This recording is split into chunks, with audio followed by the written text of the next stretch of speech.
अरे छोड़ देता अगर तू जवान नहीं होती। चल अपना रेडियो बंद कर, बंद कर। चुपचाप खामोश।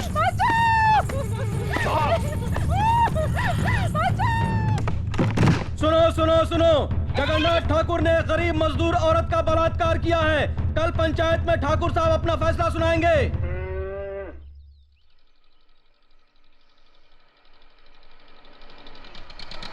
वो काम जल्दी करवा देना। जा। क्या बात है मुनीम जी? नमस्कार ठाकुर साहब। राम राम। मालिक, ये आपसे मिलने आए हैं। मालिक, हमारे हरिजन पाड़ा में आग लग गई, हमारा सब कुछ जलकर राख हो गया। ये तो बड़ी दुख की बात है।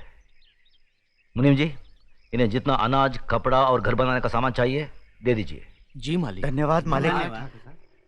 राम राम मालिक। हमारे रामपुर गांव में हमने गरीब बच्चों के लिए एक स्कूल खोला है, आपकी मदद चाहिए। बहुत अच्छा काम किया। मुनीम जी, जी स्कूल के बच्चों के लिए दोपहर का खाना, दूध, किताब, सब चीजों का इंतजाम कर दीजिए। जी धन्यवाद मालिक। आइए।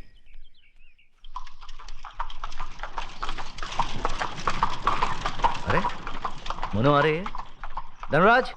जी बाबूजी। तुम्हारी बुआ आ रही है, उनके बेटे का इंतजाम कराओ। जी बाबूजी। ठीक है, जाओ। आओ बहन, आओ आओ। पाए लागू भैया। जीती रहो। नमस्ते बुआ जी। बैठो। खुश रहो। क्या बात है, इतनी धूप में यहाँ? भैया, भैया वो कल पंचायत है। मालूम है। मुजरिम मेरा बेटा जगन्नाथ है। वो भी मालूम है। फैसला आप ही सुनाने वाले हैं। आप मेरे सगे भाई ना होते हुए भी मेरी परवरिश एक सगी बहन की तरह की। मेरी डोली को कांधा दिया और एक मां बनकर मेरी गोद भराई की रस्म पूरी करके आपने मेरी झोली खुशियों से भर दी। आज उन सारी खुशियों का दारोमदार आपके फैसले पर है भैया। जगन्नाथ अभी नादान है भैया, अच्छे बुरे की उसे समझ नहीं है। उसकी नादानी, नासमझी और बचपने को देखते हुए उसकी इस भूल को आप क्षमादान कर सके तो मैं।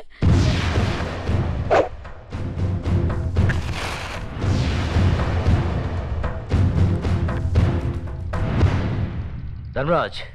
जी बाबूजी। घर की तिजोरी में तुम्हारी माँ का जितना भी सोना पड़ा है उसे हमारी बहन को दे दो।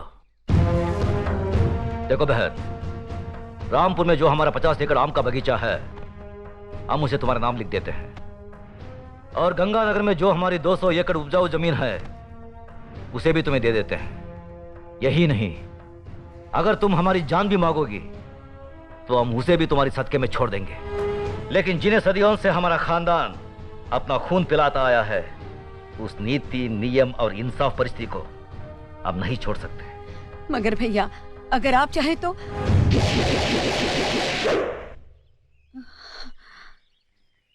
मैं जानती थी भैया कि आप अपने उसूलों और खानदान के आन से नहीं हटेंगे। मैं तो सिर्फ अपने आप को तसल्ली देने आई थी कि अगर मैं आकर आपसे विनती करती तो शायद आप अपना फैसला बदल देते। अपनी औलाद के मामले में माँ बहुत स्वार्थी होती है। अगर मुझसे कोई भूल हो गई हो तो माफ करना भैया।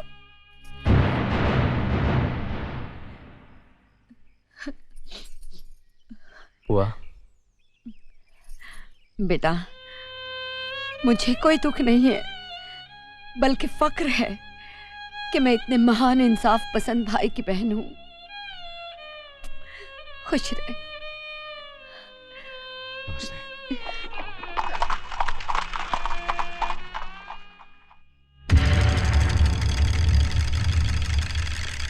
अरे रामू, जल्दी से बगी तैयार कर, ठाकुर साहब पंचायत के लिए निकल रहे हैं।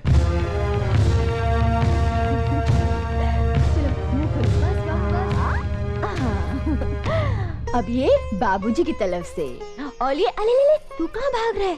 और ये मेरी तरफ से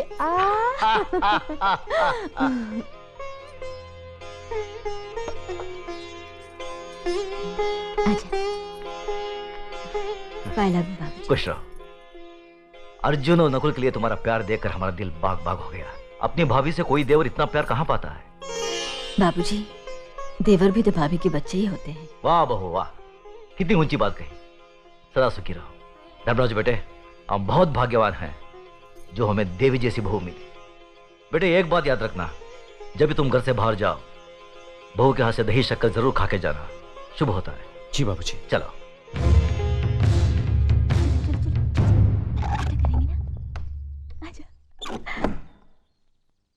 आजा। टाटा पिताजी। टाटा पिताजी। चले बाबूजी। चलो।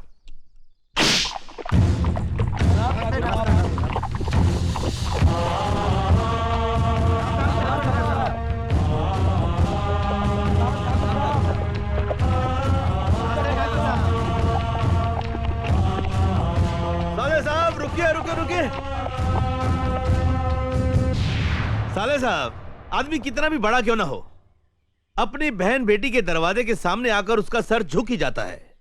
दुआ सलाम ना सही, अंदर आकर जलपान तो करते जाइए। हम इस वक्त बहन के भाई नहीं, पंचायत के सरपंच है। क्या तुम ये भूल गए कि जिस घर का मुकदमा पंचायत में हो, उसका फैसला हो जाने तक हम उस घर का पानी तक नहीं पीते। एक बार फैसला हो जाने दो, उसके बाद साथ बैठकर जी भरकर खाना खाएंगे। फैसला जरा सोच समझ कर करना गजरा साहब। जगन्नाथ सिर्फ मेरा ही नहीं, तुम्हारी बहन का भी बेटा है। कहीं कुछ गलत हुआ तो नतीजा बहुत बुरा होगा। चलो धर्मराज।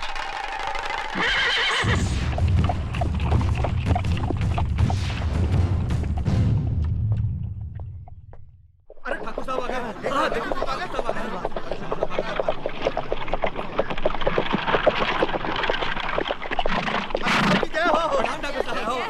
ठाकुर साहब नमस्कार। नमस्कार ठाकुर साहब।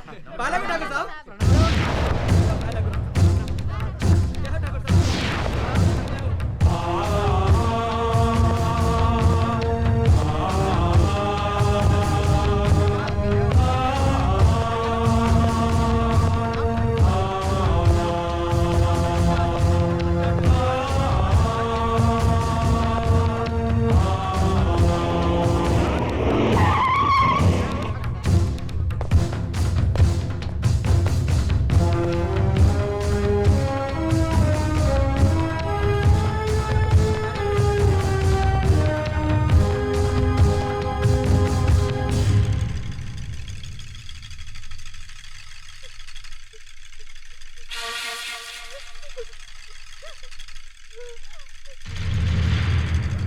मालिक, मेरी बेटी लकड़ियां चुनकर आ रही थी।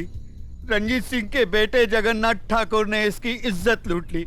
हम गरीब हैं, इज्जत के सिवा हमारे पास कुछ नहीं है। अब कौन इससे शादी करेगा? अब कौन इसका हाथ थामेगा? आप न्यायमूर्ति हैं, आप ही फैसला कीजिए मालिक।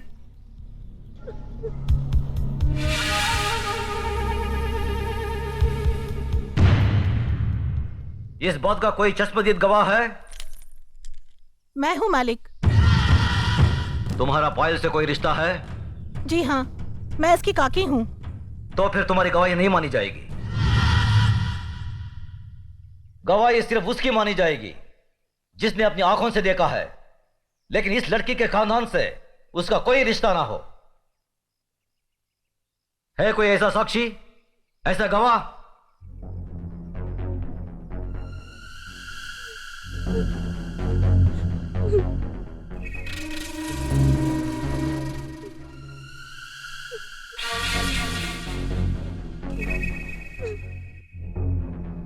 मैं हूँ मालिक। मैंने देखा है।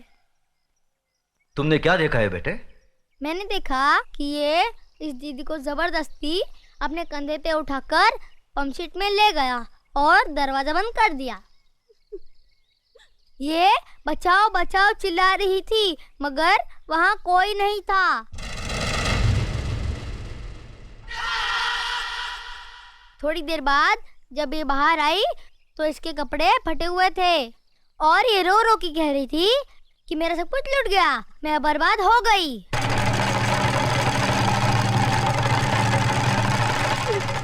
जगन्नाथ, कमीने कुत्ते, तूने इन गरीबों को क्या समझा है? ये वो गरीब मजदूर हैं जिनके खून पसीने की बरकत से हमारी धरती पर हरियाली जागती है। हमारे सर पर जमींदारी का ताज इन्हीं गरीबों की बदौलत है, जिसके बदले में उन्हें 2 वक्त की रोटी 2 गज की चादर मिलती है। और तूने उसी चादर में घुसकर इस गरीब की इज्जत लूट ली। फिर तुझ में और जानवर में क्या फर्क रहा? मुनीम जी, देवी माँ के मंदिर से सिंदूर ले आओ। जी मालिक। पायल, तुम इधर आओ। जिन हाथों से मजबूर करके इस कमीने ने तुम्हारी इज्जत लूटी, आज ये उन्हीं हाथों से तुम्हारी मांग भरेगा, तुम्हें अपनी पत्नी बनाएगा। ये हमारा फैसला है। गजराज, अपना फैसला बदल दे। आंखें मत दिखा। ये नीच जिसके पांव अगर मेरी हवेली के फर्श पर पड़े तो फर्श गंदा हो जाए, इस 2 टके की लड़की को तुम मेरे घर की बहू बना रहे हो। तो नहीं जानता, जमींदारों में तो ऐसी बातें होती ही रहती हैं। मजदूर औरतों और मालिकों के बीच में ऐसे खेल तो अक्सर होते रहते हैं। कोई अपनी बीवी नहीं बनाता उन्हें। खामोश! मजदूर औरतों की इज्जत जमींदारों के बाप दादाओं के कोई जागीर नहीं होती जिसे वो अपनी मनमानी करे। रोन दे, कुचले, इज्जत इज्जत होती है, चाहे वो किसी ठाकुर की बेटी हो या किसी मजदूर की। पागल हो गया तू? तुझे इंसाफ करने की अकल नहीं है। तेरा अंजाम बहुत बुरा होगा गजराज।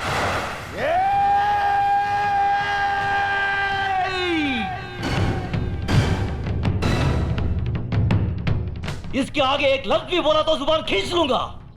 तेरी औकात मेरे सामने खड़े होने की भी नहीं है और तू मुझे ललकारता है। गजराज ठाकुर ने कभी किसी अंजाम की परवाह नहीं की। अगर परवाह की है तो सिर्फ अपनी आन, इंसाफ, अखलाक और ईमान की। इस लड़की की जन्म, जात, नाम, इसकी कोई अहमियत नहीं है हमारी नजर में। अहमियत है तो सिर्फ इसकी इज्जत, इसकी पवित्रता की। जगन्नाथ, मांग भर इसकी। गजराज!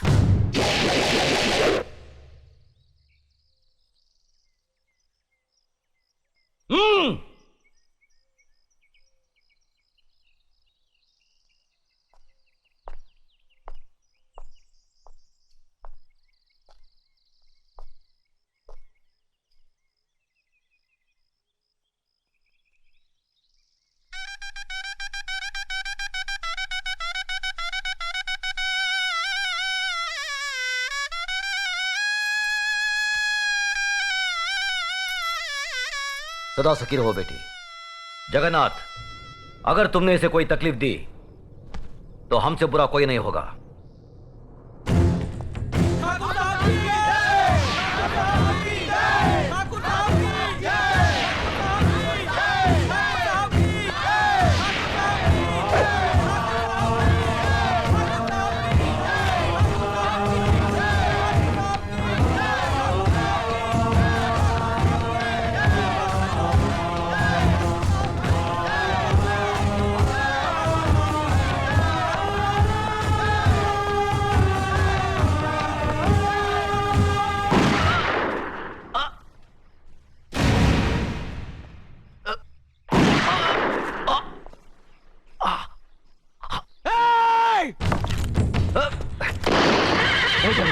नहीं, अपनी बुआ की बात उजाड़ना तुम्हारा धर्म नहीं है।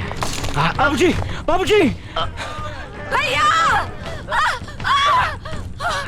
मेरे भाई को मार डाला। मेरे देवता समान भाई को मार डाला। ये क्या किया तुमने? ये कैसा अनर्थ किया?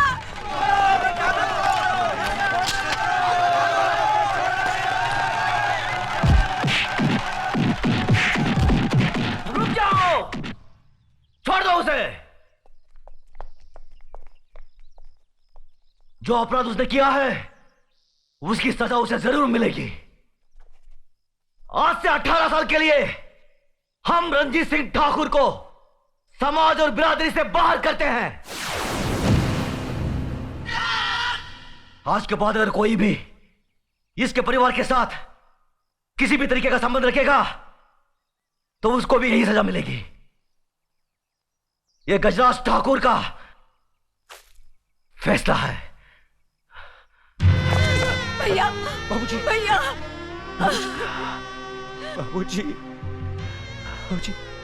बाबूजी! धर्मराज, न्याय करने वालों के लिए रिश्ते और जज्बात कोई मायने नहीं रखते। बेटे, जान चली जाए पर आन ना जाने पाए। जान देकर जो आन की रक्षा करता है वही न्यायाधीश इंसाफ के आकाश की बुलंदी को छूता है।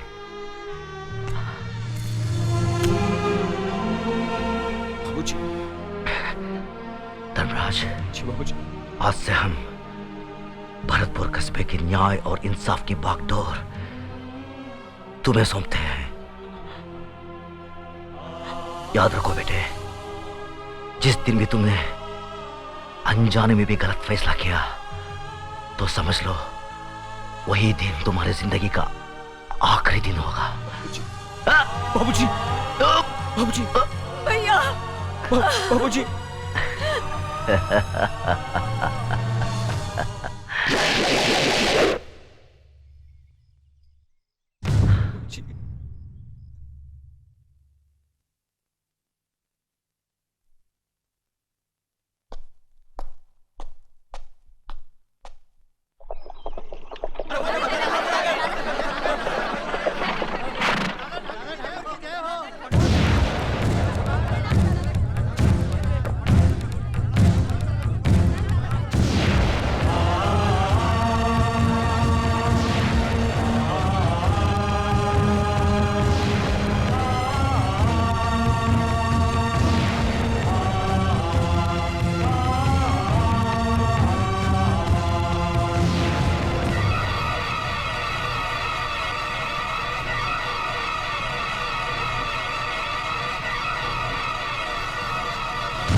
इस मामले में किसी को दादा ठाकुर से कुछ कहना है? किसी को कुछ कहने की जरूरत नहीं है। मास्टरनी की आत्महत्या यह साबित करती है कि उसकी इज्जत लूटी गई और इसका जिम्मेदार है अर्जुन ठाकुर। इसलिए अर्जुन ठाकुर को 12 साल के लिए गांव से बहिष्कार किया जाता है।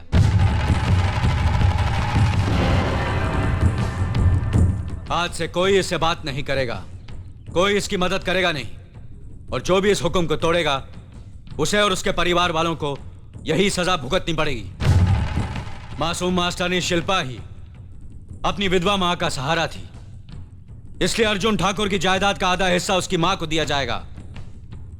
यह हमारा फैसला है।